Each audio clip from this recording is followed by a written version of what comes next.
It's a board, it's a plane, it's Superman. The Man of Steel, Big Blue. The superhero that started it all is back, and he's not alone. Nor is he the first superhero or metahuman in this world. As the opening text claw indicates, this is no origin story and this is not an empty world. Eyes up here. We are dropped straight into the action and straight into the messy world of gods and monsters, which is not something that everyone resonated with. But for all of the fierce and at times valid criticism this film faced, it was undoubtedly a critical success, becoming one of the top grossing films of 2025, beating out Marvel's 3 other superhero films that came out that year. So what made this movie stand out? For a lot of people, it was Superman. I mean, this is his movie, and the direction James Gunn took felt so opposite to the Superman we got used to seeing from Zack Snyder, and everyone was talking about it. Yo, James Gunn! Oh, hi, Zack Snyder. Just saw your new cut of Superman, and word of advice, he's the man of steel, not the man of conversation. But what stood out for me was everyone else in that film, especially the women. Starting off with Lois Lane. Ready? Let's do it, Cronkite. Lois Lane has always been a reflection of the time and arguably has been through even more iterations and changes than Clark Kent has. Lois Lane has always represented what the ideal model woman or queer-oriented woman looked like for the time she was in. And here she's played by Rachel Brosnahan, who brings so much depth and personality to Lois. That's way too much sugar, Lois. I party like a rock star, choir boy. One of the first scenes in this movie is this long talking scene between Lois and Clark. You'd let me interview you as Superman. Sure. The scene is almost 12 minutes of just dialogue, and it's in the first 30 minutes of an action film. On paper, it doesn't work, and yet here, it works beautifully. The on-screen chemistry between Rachel Brosnahan and David Cornsweet is undeniably part of what makes this scene so fun. The scene does so many things. It humanizes our 2 main characters, Lois and Clark. Lois here proves that she is a serious journalist who has indeed won a Pulitzer Prize for her journalism. She asks Superman these tough and hard-hitting questions. What did you mean by that? In effect, you illegally entered a country, inserting yourself in the middle of an incredibly heated geopolitical situation. Hold on a second. Superman doesn't take this glowing lying down. He responds in kind to Lois's questions, defending himself and even getting upset at some of the questions that she is asking him. I'm gonna go. Really? Yeah. Come on, Clark, don't do this. I'm not doing anything. No, that's not you? Packing up your shit and walking out of an interview? I'm not walking out of an interview. No, it's this is late. what you do every time you're faced with conflict. You get The relationship isn't picture perfect. It's messy, and at times the 2 strong personalities clash with one another, and that makes the relationship feel real and genuine. A lot of good stuff. Some stuff you can't use. I am well aware. I knew this would never work. What I love about this Lois Lane is that the film spends just as much time humanizing Clark as it does humanizing Lois. Lois here gets to be 3-dimensional. She gets to be this strong, working woman who runs circles around Superman in this interview, but she also gets to be vulnerable and scared. Lois knows to be in a relationship means tearing down some of the walls she's built for herself. And this isn't just a simple relationship with Clark Kent, it's a relationship with Superman. We're so different.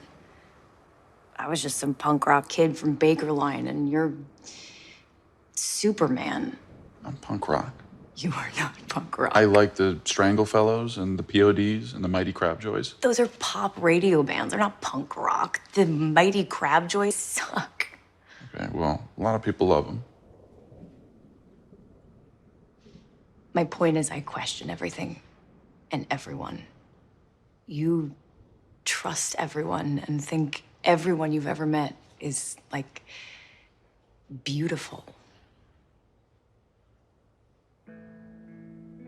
Maybe that's the real punk rock. Despite her hesitance to verbalize her feelings for Clark, Lois still goes after him in a beautiful role reversal. It is Lois who saves Superman in this film. You came to get me. And it's not the only time all expectations are subverted. Let me introduce Eve Teschmacher, or should I say, as Lex Luthor, Gene Hackman calls her in the original 1978 Superman movie. Eve Teschmacher was created by Richard Donner for the specific movie. Played by the beautiful Valerie Perrine, Eve Teschmacher fills the role of Lex Luthor's assistant and love interest in both Superman 1 and Superman 2. While there is much pleasure to draw from her performance, and while her character plays a crucial role in saving Superman from Lex Luthor's plot, her character goes largely unexplored in Superman 1 and Superman 2. Our first introduction to Eve Teschmacher, as played by Sarah Shapiro here, seems to be not that different from Miss Teschmacher of the 70s, and I prepared myself to be disappointed again, as it seemed 50 years had not been long enough for women to exist on screen without being turned into a joke for men to laugh at and women to cringe at.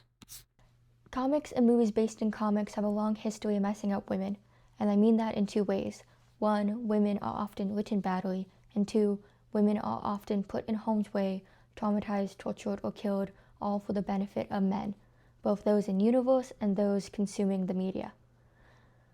This trope is referred to as fridging, a term coined by Gail Simone, a comic book fan herself, who created a website in 1999 called Women in the Refrigerator, which pointed out this pattern and compiled a list of almost 100 characters that in some way were cut up and stuffed in the fridge, like Alexandra DeWitt, who is a character in question where the term originates from.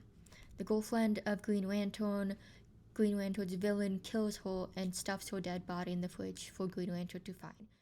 The problem with fridging is not in the character's death or the violent nature it often comes in. The problem is fridging is bad writing. It signifies a lack of respect on the author's part for the fridge character and all of their narrative potential. Everything that this character could have become is deemed less important than the emotional angst that their death or pain and suffering will provide for another character. Not only is this lazy writing, but it undercuts the emotional weight that this pain and suffering or even death should have. As a comic book fan, I am more than aware of this trope, and I'm aware that for every well-written woman I read, there is another, if not a dozen, who are destined to be fridged. And I've come to learn that superhero films are just as guilty, if not more so, than the comic books they draw inspiration from. This brings us back to Eve Teschmacher, whose first appearance on screen is deceiving on purpose. While the audience and even other characters in the film laugh off Eve and her cute outfits and influencer-type personality, it turns out this is exactly where her superpower lies. She's underestimated and knows that everyone assumes her to be a dumb blonde. This self-absorbed, ditzy character that could never pose a threat to Lex and his grand IQ. Eve? Oh, I'm so done, Jimmy. Oh, I have everything you need to ruin Lex forever. what? Where? Oh, I have it over here. Like, how dare he throw a pencil at me? Eve? This girl is obsessed with you? Uh-huh. How do you do it, Jimmy? Look, I didn't even want to bother you, but you told me to call with anything I got, so I... Yeah, but I thought you said she disappeared off the line. I don't know. She might have dropped her phone in the toilet. She does that a lot. Well, I'm not really sure that sexy selfies are...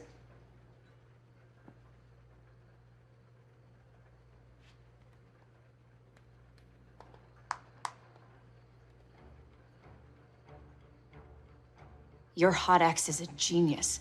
Hot? We have to talk to Perry. I'll be there as soon as I can, okay? Sending sexy selfies behind the back of Lex Luthor? She has to be the biggest idiot in the world. What I love about this plot twist, besides it being such a great example of subverting audiences' expectations, is that, of course, it takes Lois Lane, a Pulitzer Prize-winning journalist, but more importantly, another woman, to see what is hidden in plain sight, that each of the selfies Eve takes is in fact evidence. evidence that is indeed everything that Lois and Jimmy need to take down Lex. While some people felt this moment was too little too late or was out of character for Eve, I disagree on both ends.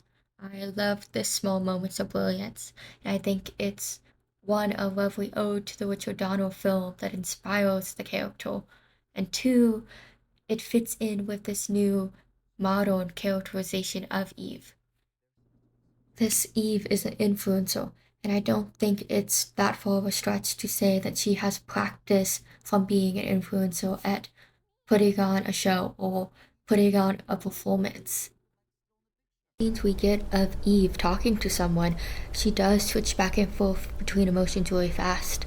Sarah Sampaio is great at conveying these emotions with her face, likely due to her history in the modeling industry.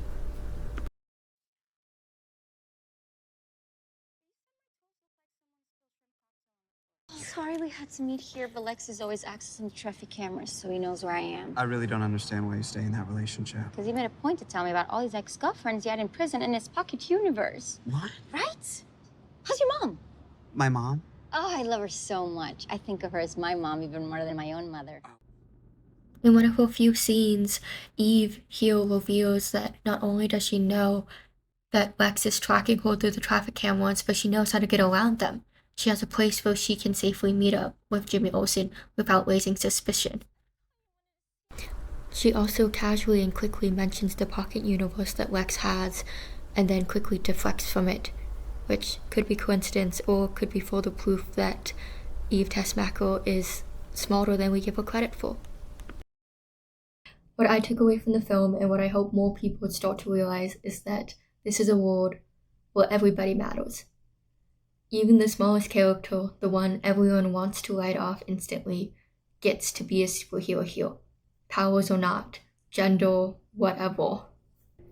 Superman is the first film from James Gunn in his reboot of the DCU, and it does exactly what a Superman film is supposed to do.